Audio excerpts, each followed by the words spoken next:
It's blackberry season. I love making jam. And we both enjoy being outdoors and finding all the free food that nature has to offer. So we decided that for our first video, we'd make some blackberry jam.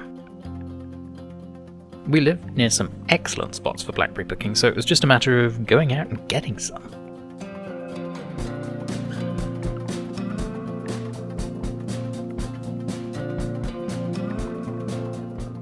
Look at this surreal looking fallen tree.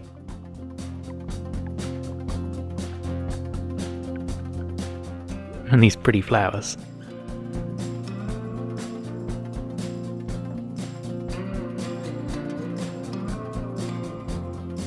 We'd spotted this particular patch of blackberries a couple of weeks ago when out walking with some friends.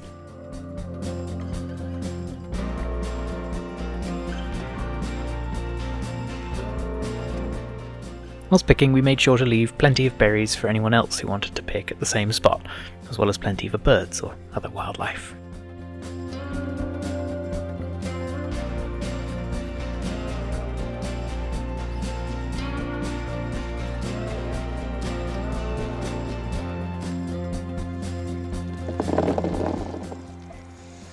We ended up spending about 2 hours outside, picking blackberries, but also just enjoying the nice weather and nature.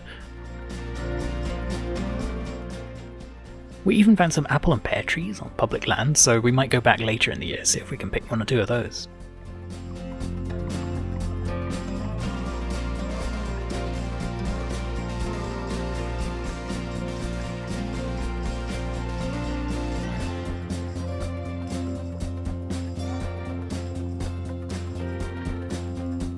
Back home, the first thing we did was to weigh the berries that we'd picked, as the rest of the jam recipe is based on that weight.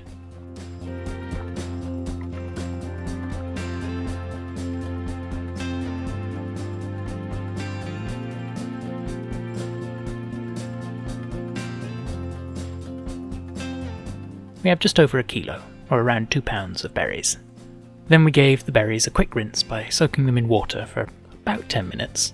Picking out stems and adding a little bit of lemon juice just to coax out any beasties hiding away in the fruit.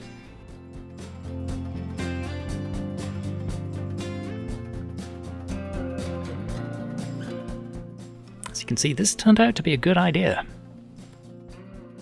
Then I gave the surface of the water a quick wipe with a paper towel to collect any remaining bits of gritty debris before draining them and adding them to the pan that we would use to make the jam.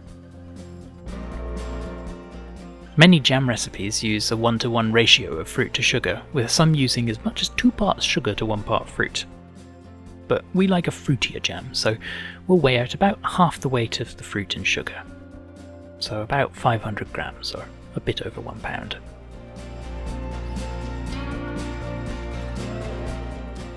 It's also common for berry jam recipes to include apple and lemon for pectin and acid. But with this jam using less sugar, I decided to try cutting those out and just use a bit of liquid pectin for this recipe. We'll add that in later. Before we get cooking the jam, we'll prepare some bits for later. A few saucers go into the freezer. We'll use these to help test when the jam is ready. We're also selecting some jam jars, putting them into a cold oven, which we will turn on to 100 degrees Celsius, and we'll put the lids in a pan of water to boil. This makes sure the jars are clean and sterile, and our jam should last for, well, as long as it takes us to eat it. Now we just have the slow and tedious part of bringing it to a gentle simmer, stirring frequently and letting the berries cook out. As the sugar melts and the berries cook, it'll become more liquidy and easier to stir. After a while, a sort of bubbly scum will float to the top.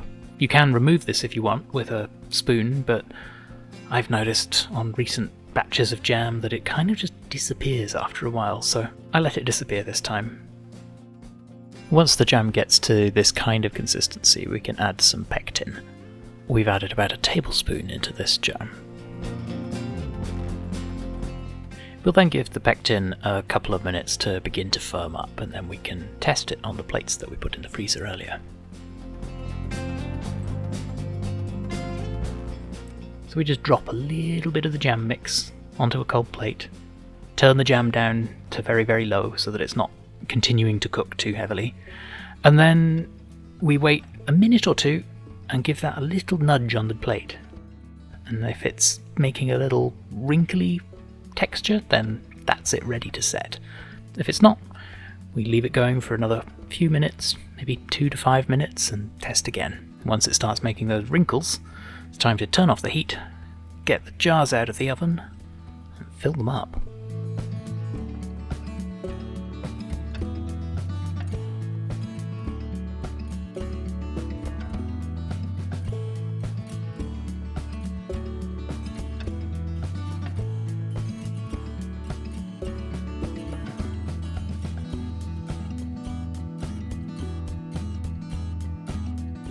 I underestimated how much jam we'd make. We had another half jar or so in the pot, so we're putting this in an unsterilised jar which will just go straight to the fridge. We'll eat that one first. Now all that's left to do is to put the lids on tight and let the jars cool overnight. The next morning we labelled the jars and tried some of the extra jam on toast.